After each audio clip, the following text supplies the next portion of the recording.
அஸ்ஸலாமு அலைக்கும். இன்னைக்கு நம்ம KiymaliMakarna என்னும் ஒரு டர்க்கிஷ் பாஸ்தா ரெசிபி தான் இன்னைக்கு நம்ம பண்ண போகிறோம். ரீசெண்டாக நிறைய பேரால் ட்ரெண்ட் பண்ணப்பட்ட ஒரு ரெசிபி. ட்ரை பண்ணி பார்த்துடலாமா?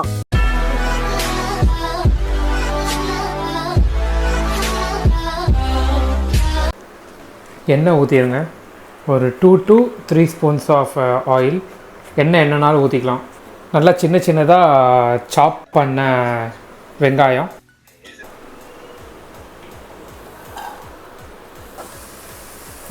ஸோ நல்லா வதக்கி விட்ருங்க. ஒரு ப்ரௌனிஷாக வர அளவுக்கு நல்லா வதக்கி விட்ருங்க.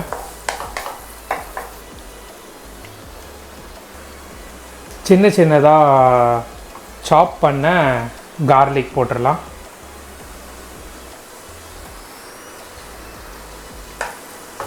போட்டு நல்லா வெங்காயத்தோடு நல்லா மிக்ஸ் பண்ணிடுங்க. ஸோ ஒரு 2 மினிட்ஸ் அப்படியே விட்டுருங்க. வெங்காயமும் கார்லிக்கும் நல்லா வதங்கிருச்சு. ஸோ இந்த ஸ்டேஜில் நம்ம கொத்துக்கறி போட்டுடலாம். Minced mutton. ஸோ இது இந்த மின்ஸ்டு மட்டன் ரொம்ப ஹார்டாக இருக்குது. ஸோ அதனால் முடிஞ்ச அளவுக்கு நல்லா ஸ்ப்ரெட் பண்ணி விட்டுட்டு போடுங்க. அப்போ தான் உங்களுக்கு வதக்கிறதுக்கு ஈஸியாக இருக்கும். ஸோ இது நல்லா என்ன பண்ணலாம், ஆனியனோட எல்லா சைடுமே நல்லா மிக்ஸ் பண்ணி விட்ருங்க.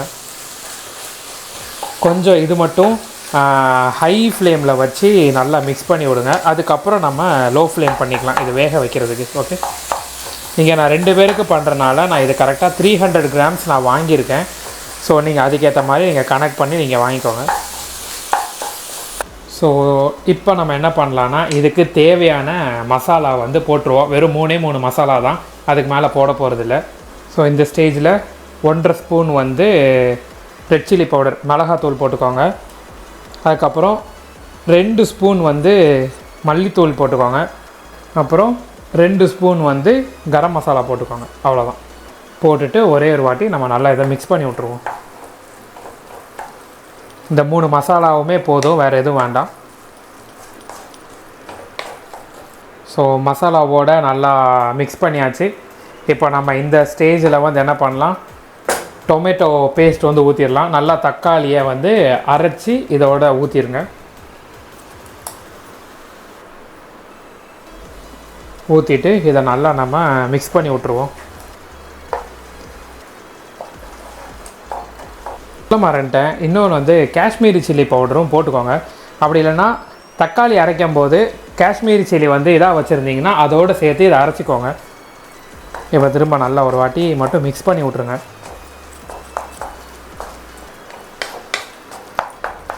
காஷ்மீரி சில்லி நான் இங்கே 1லேருந்து 2 ஸ்பூன் கிட்ட போட்டிருக்கேன், சின்ன ஸ்பூனில்.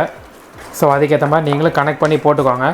தக்காளி அரைக்கும் போதே மோஸ்ட்லி போட்டு அரைச்சிட்டிங்கன்னா அந்த ஒரு லைட்டாக ப்ரௌன் ரெட்டிஷ் இந்த கலர் வரணும். ஸோ அதுக்காண்டி தான் அதை போடுறது. ஸோ நல்லா பெரட்டி விட்டுறலாம். பெரட்டி விட்டுட்டு இந்த இது பண்ணுறதுக்கு கொஞ்சோண்டு தண்ணி, வேகிறதுக்கு தண்ணி ஊற்றலாம். அப்புறம் இதோடு சேர்த்து நம்ம பாஸ்தாவும் போட்டுடலாம். 4 டம்ளர் கிட்ட தண்ணி எடுத்திருக்கேன். இதை ஊற்றிடலாம்.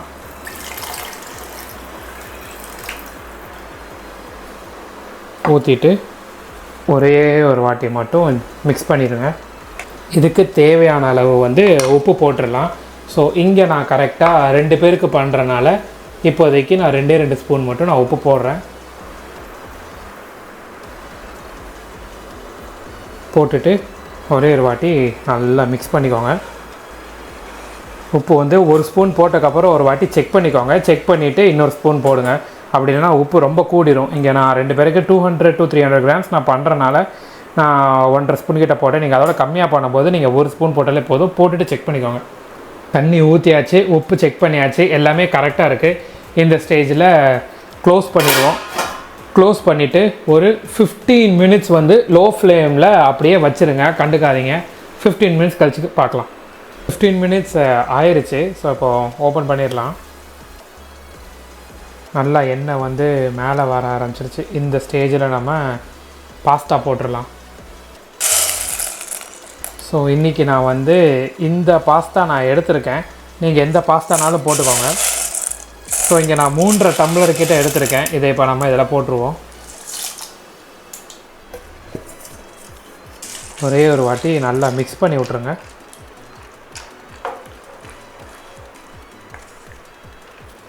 ஸோ மிக்ஸ் பண்ணிவிட்டு லாஸ்ட்டு ஃபினிஷிங் டச்சில் நம்ம என்ன பண்ணலான்னா 1/2 ஸ்பூன் மட்டும் கரம் மசாலா போட்டுக்கோங்க. போட்டுட்டு ஒரே ஒரு வாட்டி நல்லா மிக்ஸ் பண்ணிக்கோங்க.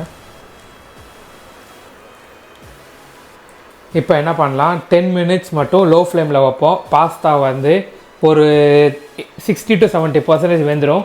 அதுக்கப்புறம் நம்ம எப்போவுமே பிரியாணி தம் வைக்கிற மாதிரி இதை நம்ம வச்சுருவோம். 10 மினிட்ஸ் மட்டும் க்ளோஸ் பண்ணி வைப்போம். மினிட்ஸ் ஆயிடுச்சு. ஸோ பார்க்கலாம் எப்படி வந்திருக்குன்னு. எல்லாமே வந்து ஈக்குவல் இதில் வந்துருச்சு பாருங்கள். நல்லா கிண்டி விடும்போதே நம்மளுக்கு தெரியுது. ஸோ இந்த ஸ்டேஜில் நம்ம என்ன பண்ணலாம், தம் வைக்கிற மாதிரி வச்சுட்ருவோம். நான் ரைஸுக்கு எப்போவுமே 15 மினிட்ஸ் வைப்பேன். இதுக்கு வந்து 10 மினிட்ஸ் மட்டும் தம் வச்சா போதும். தோசைக்கல் வச்சு மேலே வச்சுட்டேன். மேலே வந்து இதை நல்லா மூடுறதுக்கு மட்டும் ஒரு இதை வச்சுட்டு இப்போ நம்ம என்ன பண்ணலாம், 7 மினிட்ஸ் இல்லைன்னா 10 மினிட்ஸ் மட்டும் லோ ஃப்ளேமில் வச்சுட்டு அதுக்கப்புறம் ஃப்ளேமை ஆஃப் பண்ணி விட்ருங்க. அது ஒரு 10 மினிட்ஸு. அதுக்கப்புறம் நம்ம எப்படி வந்திருக்குன்றதை நம்ம செக் பண்ணிடலாம். ஓகே, தம் போடுறதுக்கு முன்னாடி உப்பு மட்டும் செக் பண்ணிக்கோங்க. சப்போஸ் ஏன்னா பாஸ்தா வந்து நல்லா வந்து உப்பை உறிஞ்சிரும். ஸோ அப்போ மட்டும் உப்பை செக் பண்ணிட்டு உப்பு வேணும்னா நீங்கள் உப்பு போட்டுக்கோங்க. ஓகே, ஸோ தம் வந்து முடிஞ்சிருச்சு. இப்போ என்ன பண்ணலாம், ஓப்பன் பண்ணி செக் பண்ணிடலாம்.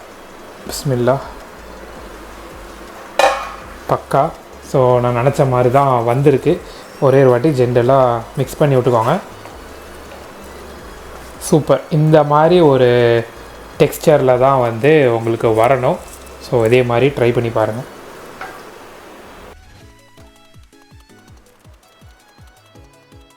இப்போ நம்ம ட்ரை பண்ண ரெசிபிக்கு ஒரு சாஸ் ஒன்று ரெடி பண்ணணும். இதில் வந்து சாஸ் தான் வந்து ரொம்ப இம்பார்ட்டன்ட். ஃபஸ்ட்டு ஒரு கப்பு வந்து யோகட்.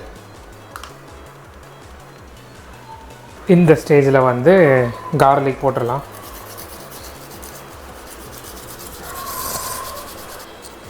ஸோ ஒரு 5 to 6 கார்லிக் கிட்ட இந்த மாதிரி பண்ணி போட்டுக்கோங்க. அப்படி இல்லைன்னா அரைச்சி கூட போட்டுக்கோங்க.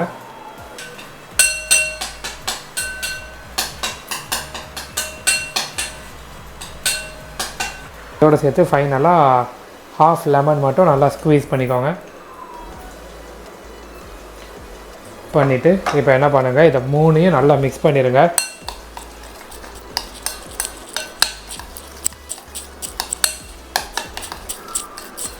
ஸோ நான் பண்ண டர்க்கிஷ் பாஸ்தாவுக்கு இதுதான் வந்து ஹோம்மேட் சாஸு. ஸோ இது நம்ம வீட்டிலேயே வந்து ஈஸியாக பண்ணிடலாம். இந்த 3 தான் போடணும்.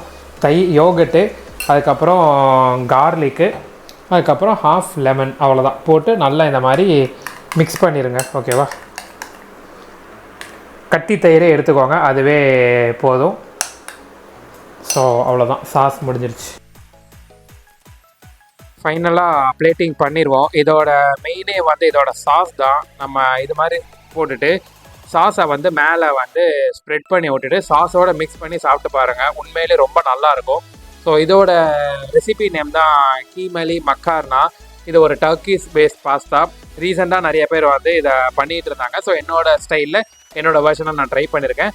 வீடியோ பிடிச்சிருந்தா லைக் பண்ணுங்கள். பாய்.